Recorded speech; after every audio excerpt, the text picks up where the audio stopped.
Hi there, and welcome to this lesson on dynamic workflows in motion design.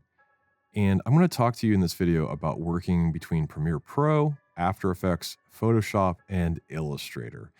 These four programs are all made to dynamically work between one another so that our workflow as motion designers is very seamless. And so I'm going to show you how we do that. So I'm going to start here in Premiere Pro. And for all intents and purposes, let's just say this is our edit. It's only two clips for this example.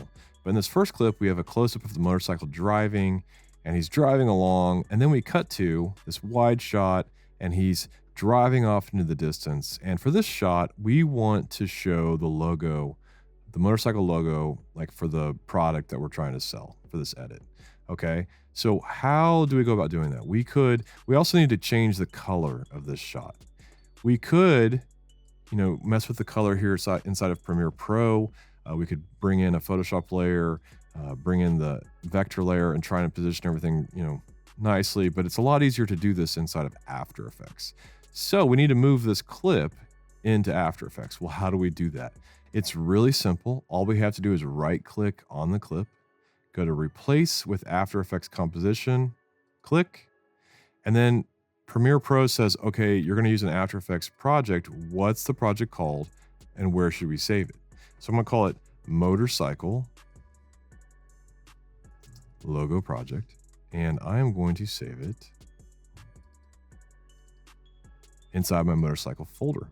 Click Save.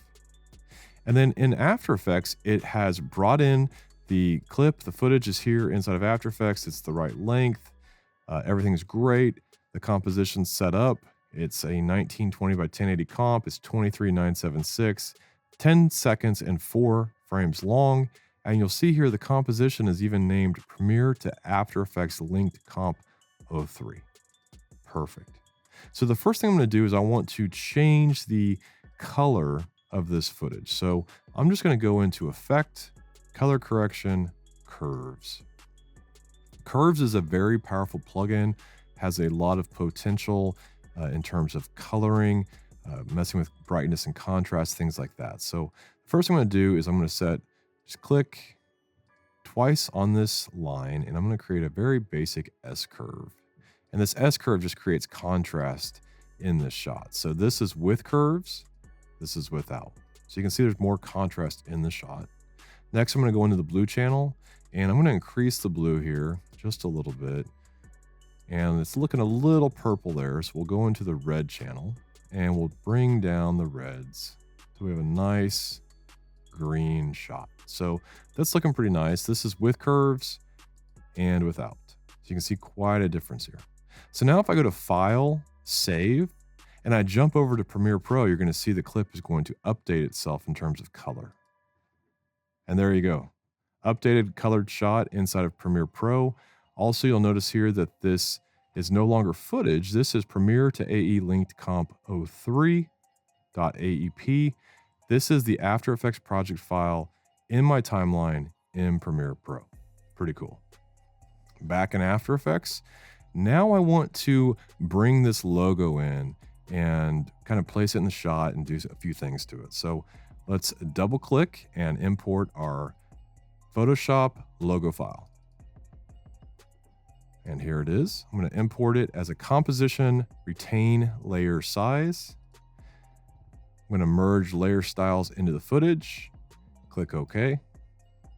And I'm just going to bring this logo right down on top of my footage here. And there we go. Looks amazing, but not really.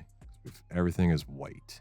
So I'm going to double click, go into this pre-comp now, and I can see here there's a background layer. So I'm going to turn that off, and I'm going to turn on the transparency grid, and there's our logo. So if I jump back in to the linked comp, you can see our logo is sitting nicely over the footage.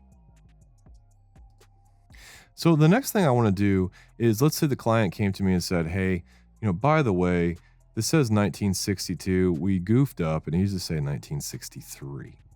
Well, it's really easy to change that. All I have to do is use a dynamic workflow between After Effects and Photoshop.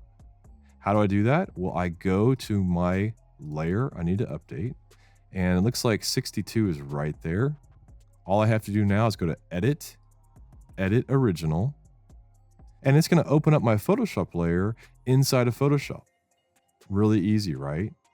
So I'm going to zoom in. I'm going to say, okay, this needs to change from 62. So I'm going to the date. Here's 62. Just going to double click. I'm going to say it needs to be 65. And I'm going to go to File, Save. And just like that, when I jump back into After Effects now, it's going to update to 1965. Pretty cool stuff. I could also go into my Photoshop layer. I could change the other type. I could change colors, anything like that. It's very easy to do between After Effects and Photoshop. Also, bringing in all these pieces as separate layers, it's very easy for me to animate these layers and make them do their thing as a logo animation. So next I want to bring in something. Let's say the client says, hey, we need a skull go right here in the middle of the engine. The designer left it off of the Photoshop file, but they gave you an Adobe Illustrator file. No problem. I'll show you how we do that. I'm going to double click and import the skull. And you can see here, it's a AI Adobe Illustrator file. I'm going to bring it down into my timeline here. And there it is. So immediately I can tell that it's not looking right. It's, should be a black and white skull, in my opinion, to match the rest of the design a little bit better. So what I'm doing is I'm scaling down, I'm repositioning, getting it kind of into place here. Maybe scale it up to 40, maybe 41.